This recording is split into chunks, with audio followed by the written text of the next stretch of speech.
બનાસકાંઠામાં થયેલ ચકચારિત મર્ડરના ગુનામાં સંડોવાયેલ કુખ્યાત આરોપી અનિલ કાઠીની સુરત ક્રાઇમ બ્રાન્ચે મુંબઈથી ધરપકડ કરી છે। આજથી 4 મહિના અગાઉ મફાભાઈ લુભાભાઈ પટેલ તથા તેમની પત્ની હરિબેન મફાભાઈ પટેલ બાઇક પર થરાદ સેશન્સ કોર્ટ મુદતેથી પરત આવી રહ્યા હતા ત્યારે આરોપીઓ ભગીરથ વરધાજી બારોટ, પિન્ટુ ઉર્ફે ભરત વરધાજી બારોટ, દશરથ બાબુભાઈ બારોટ તથા 3 અજાણ્યા ઈસમોએ બોલેરો કાર તથા સ્વિફ્ટ કારમાં પીછો કરી તળાવ બાલોન્દ્રી રોડ ઉપર મફાભાઈ લુભાભાઈ પટેલની બાઇકને ટક્કર મારી પાડી દીધો અને તેઓની ઉપર સ્વિફ્ટ કાર ચડાવી દઈ તેમની ઉપર આડેધડ ગોળીઓ વરસાવી તેમજ ઉપરા છાપરી છરાના ઘા મારી મફાભાઈની કરપીણ હત્યા કરવામાં આવી હતી। આ ગુના બાબતે બનાસકાંઠાના માવસરી પોલીસ સ્ટેશને ગુનો નોંધાયેલો હતો।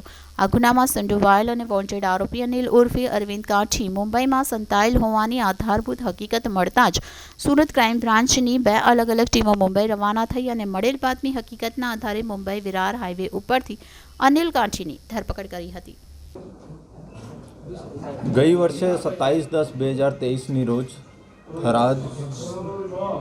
થરાદ બાજુ એક મર્ડર થયેલા હતા। આ મર્ડર મફતભાઈ પટેલનો થયો હતો અને એનો મારવાવાળા જો ભગીરથ બારોટ એનો માણસો અને અનિલ કાઠીનો માણસો અને એના શૂટર્સ હતા।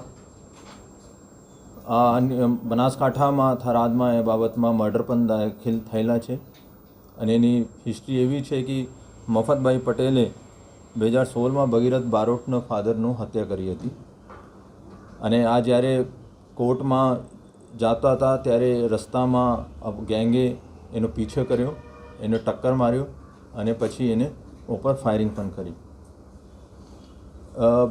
2 મહિના પહેલાં આ શૂટર્સનો પણ સુરત ક્રાઇમ બ્રાન્ચે સુરત અને નવસારીથી પકડીને બનાસકાંઠાનો સોંપવામાં આવેલા છે અને ઇન્ચાર્જ સીપી સાહેબ, અમારો બંને ડીસીપી સાહેબ અને ક્રાઇમ બ્રાન્ચની ટીમો આ અનિલ કાઠીની ઉપર વાચ રાખી હતી। તો એવી માહિતી મળી હતી કે આ મુંબઈમાં છુપાયેલા છે। અમારી ટીમ ત્યાં ગઈ, એનો વોચ કર્યો અને વિરાર મુંબઈ હાઈવેથી એનો પકડવામાં સફળતા દાખલ થઈ। આ અનિલ કાઠીનો ભૂતકાળ જોઈએ તો ઘણા એનો ઇતિહાસ છે આરોપી તરીકે। આ મર્ડરમાં મહારાષ્ટ્રમાં પણ પકડાઈ ચૂક્યા છે। 307, 395 એક્સટોર્શન, મર્ડર, પ્રોહિબિશન તમામ ગુનામાં આ 24થી વધારે ગુના સુરત સિટી અને બીજા ગુજરાતના શહેરોમાં નોંધાયેલા છે અને એક મોટા માથાભારી માણસ છે। અમારી ત્યાં એસપી બનાસકાંઠા જોડે પણ વાત થઈ છે। આ ગુજસી ટોકની પ્રોસેસ પણ શરૂ કરી છે અને ટૂંક સમયમાં ગેંગની વિરુદ્ધમાં ગુજસી ટોક પણ કરવામાં આવશે। એને સુપારી લીધી હતી, શૂટર્સ પ્રોવાઈડ કર્યા હતા અને ફાયરિંગ પણ કરાવી હતી। જાતે હાજર હતા ત્યાં। આ ભગીરથ બારોટની થ્રુ લીધી હતી અને એને 10 લાખ રૂપિયા એડવાન્સ પણ આપ્યા હતા। સુપારી કેટલાની હતી? સુપારી 25 લાખની હતી અને 10 લાખ એને એડવાન્સ લીધા હતા। અનિલ કાઠીને ગેંગમાં મેહુલ, સૂર્યા અને આકાશ અને ઘણા બધા નામો છે। અહીંયા પણ જ્યાં એની બેઠક છે એમાં ઉપર ક્રાઇમ બ્રાન્ચ વાચ રાખી રહ્યા છે। મારી એક જનતાનો અપીલ પણ છે, આપને કોઈ પણ ભૂતકાળમાં યા ટૂંક સમયમાં અનિલ કાઠી યા એના માણસો દ્વારા કોઈ ધમકી આપવામાં આવેલી હોય, આપ સીધા મને, મારા બંને ડીસીપી સાહેબ અથવા ક્રાઇમ બ્રાન્ચનો સંપર્ક કરી શકો છો।